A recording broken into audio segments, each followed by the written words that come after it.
Good evening to one and all. Happy to see once again through YouTube. One of the perennial questions of life is, how should I be happy? How can I be happy? Or in the words of the Bible, what should I do to have eternal life? That is one of the nagging questions that we all face. That is what Jesus was asked by young men.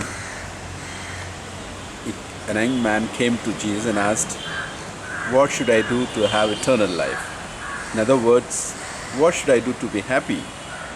What is the secret of happiness? I think most of the seers, theologians or masters of life or the gurus and the religions are trying to answer this question, the basic quest of the human heart. What is the purpose of this life? What is the meaning of this life? Or how to find happiness in this life? Or in other words, how to be successful? The answer, I don't know where to find, but the answer that gives me meaning, purpose, or makes my life worthwhile is found especially in the Bible. Where to find happiness? To the question, where can I find eternal life? Jesus answers, first, follow the law, follow your tradition, follow your cultural rules that has been given to you by your forefathers, by your religious traditions, by your society. The young man says, I have been doing all these things. I have been following the Torah. I have been following the laws of Moses. What more I have to do? And she says, go and sell everything and follow me. But the young man didn't expect this answer and goes back sad. That means this answer is not satisfying to him. Most of the time we look for answers, we have questions, but the answer is given, we don't want to accept it because we have our answers already. The answers which doesn't satisfy us, but still we hold on to us. Hold on to these answers and make our life more cumbersome, more painful. The real answer comes from our realization what we are supposed to be, to become what we are supposed to be, what we are, to know our origin, to know our destination, and finally to arrive at that destination. Or the words of Jean-Paul Sartre, one of the existentialists of this century, who says the joy and pain, the ecstasy and agony of life consist only in three questions. That is, who am I? Where do I come from? And where I am going to? The person who knows answer for these questions has mastered his life, thus found the secret of his happiness, to know who am I, to know where do I come from, and finally where I am tending to. The essence, in other words, the words of philosophy, the essence, the origin and the destination of human life. If you are aware of these answers for these questions, then you have solved the mystery of your life, to know your origin. That's the first question that I also want to answer today, to be happy, to be successful, to make this life meaningful and fruitful. Where is the answer? As I said, I find answers in the Bible. The answer to the first question, who am I, is already in the first book of the Bible. The first book is called Book of Genesis, which speaks about the origin of human life, human history. And the first chapter speaks about the entire creation, how God created the world and created the human being. It says in a very picturesque way how God created, though it may have not happened as it is described in the Bible. But what the biblical author wants to say is that God is the source of everything. So he narrates the creation, about the origin of the creation, as if God has created everything like a worker. For 6 days he creates the entire universe just by calling them to life. He says, let there be sun, the sun comes. Let there be earth, earth comes. And all that is living in the water, flying in the sky, creeping on the earth, let it come, and they all come. But on the 6th day, when he creates human person, the entire scene changes, the narrative changes, style changes. He just doesn't command the man to be created.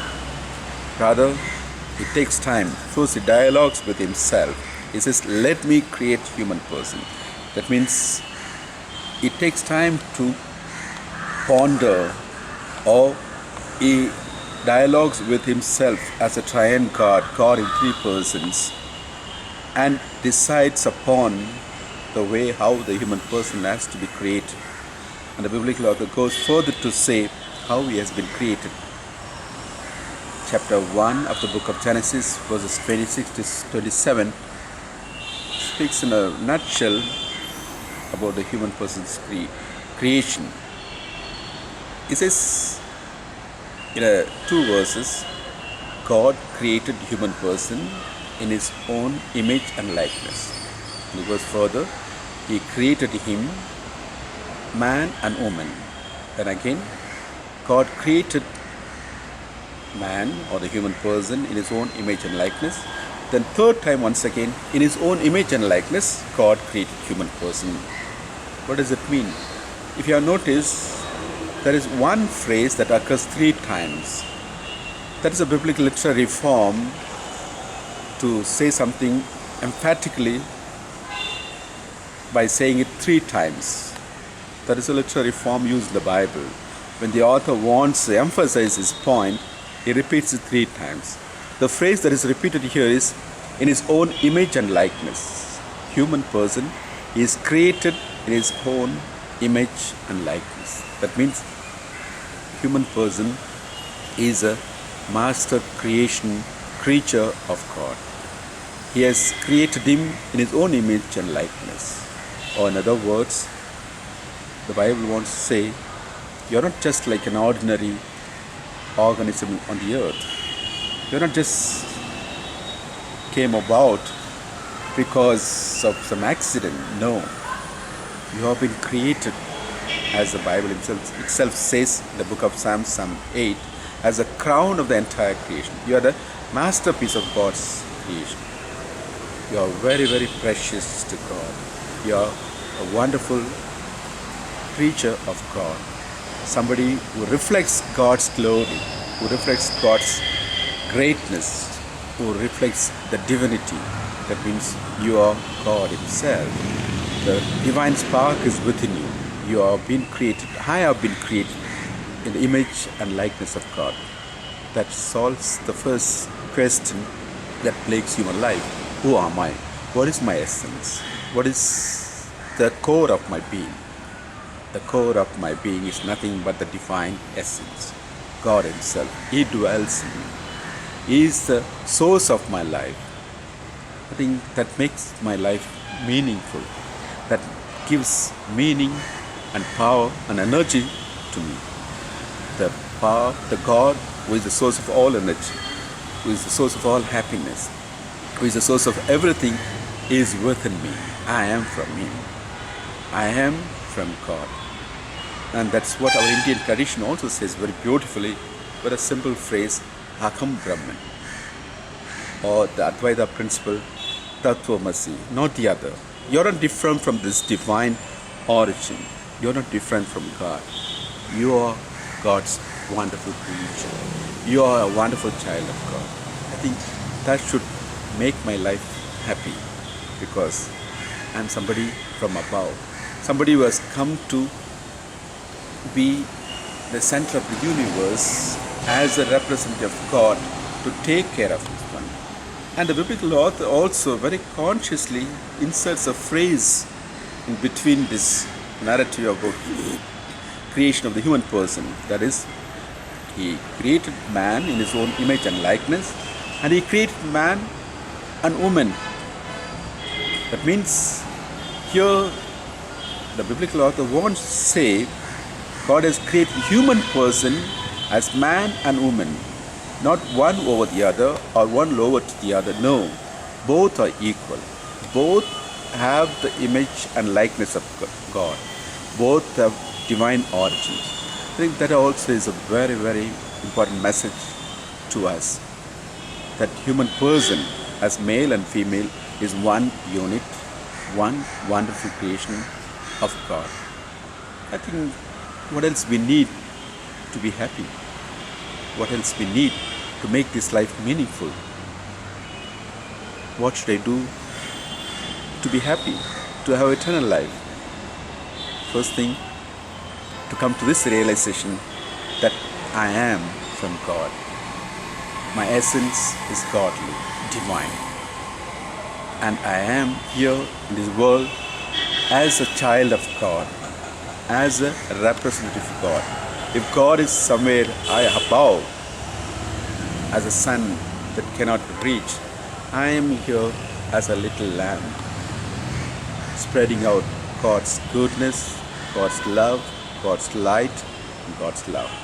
May this love and light and shine in our hearts and shine through our lives.